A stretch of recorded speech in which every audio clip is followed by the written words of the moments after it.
In this video, I want to tell you about setting goals the wrong way. Now, I know that sounds a bit counterintuitive, but please bear with me for a moment. You see, most people go about setting goals the wrong way. Then they get frustrated and disappointed when they don't achieve them. They feel like they're worthless failures when they've really fallen into one of the 4 goal-setting traps. And I'm going to explain what they are in this video. Okay, let's look at trap number 1, and I suppose this is the most common trap that people fall into, and that is not setting specific goals. If you don't know what you want, how will you know when you've got it? It just stands to reason, really, but a lot of people don't take that into account.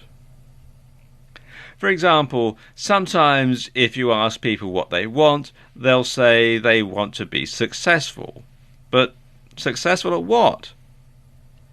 Do you want to be successful in business? Do you want to be successful in sports? Do you want to be successful with the opposite sex?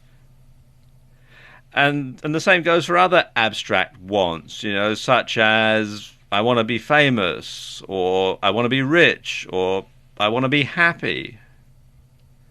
Well, what constitutes successful, stroke famous, stroke rich, stroke happy? How will you know when you've got it? What are your terms of reference? So you need to be specific about what it is that you want, or at least have some idea. Then you can narrow it down to formulate a specific goal that you can work towards. And sometimes it's better to break large goals down into smaller ones. And that makes them very easy to achieve. For example, let's say your goal is to build a brick wall. Well, the first goal that you're going to need to do is to calculate how many bricks you're going to need.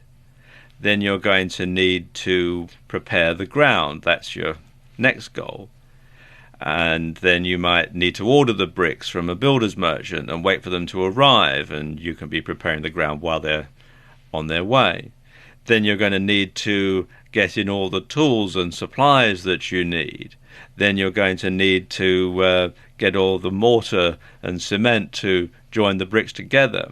Then you're going to have to start laying the first course of bricks, or laying the foundation and then the first course of bricks.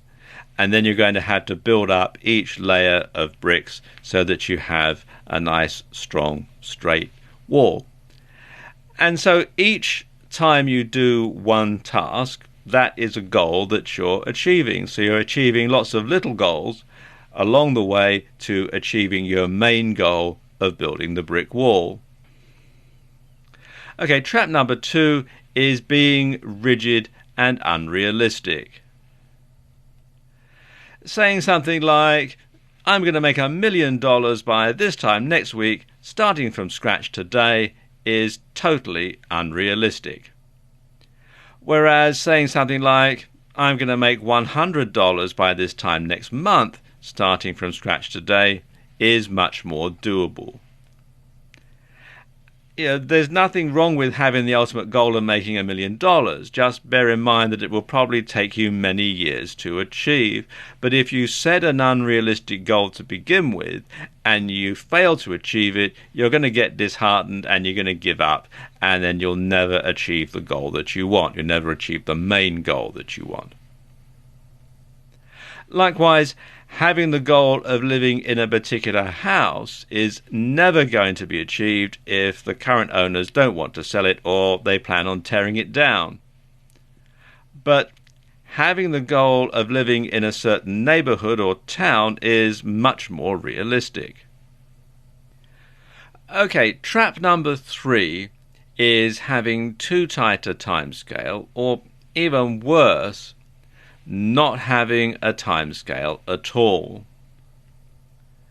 And while it's a good idea to set some sort of deadline to spur you on to success and to discourage procrastination,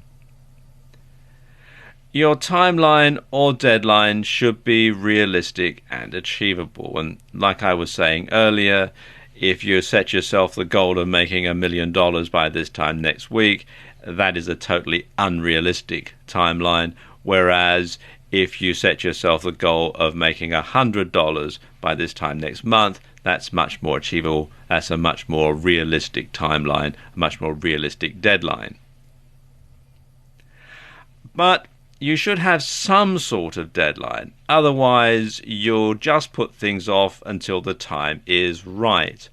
And so many people do this. They say, when the time is right, I'll do this. Or when such and such happens, I'll do this. Or I'll do whatever it is the goal is someday. Well, remember, someday equals never. So if you don't have some sort of a deadline in mind, then you're just going to simply put it off and put it off and put it off, and you're never going to actually do it. All right, finally, trap number 4 is not sticking with it. And when you're trying to achieve your goals, there will be setbacks along the way. It's just a fact of life. Nothing ever goes 100% smoothly. There's going to be things that are going to happen that you haven't factored in because you didn't know about, that you're going to have to deal with. And it's just, it just happens. It's just the way life is. And sometimes totally unexpected things will happen, completely out of the blue, and they'll delay your progress, or they're going to force you to deviate from what you want. So you might have to stop working towards your goal, go off at a tangent and do something else first, and then come back to it.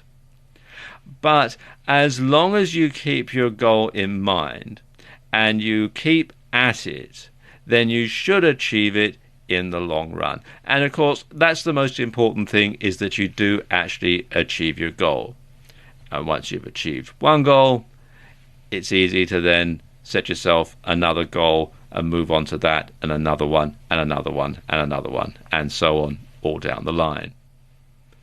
So there you go, the traps that you should really avoid falling into so that you don't set your goals the wrong way.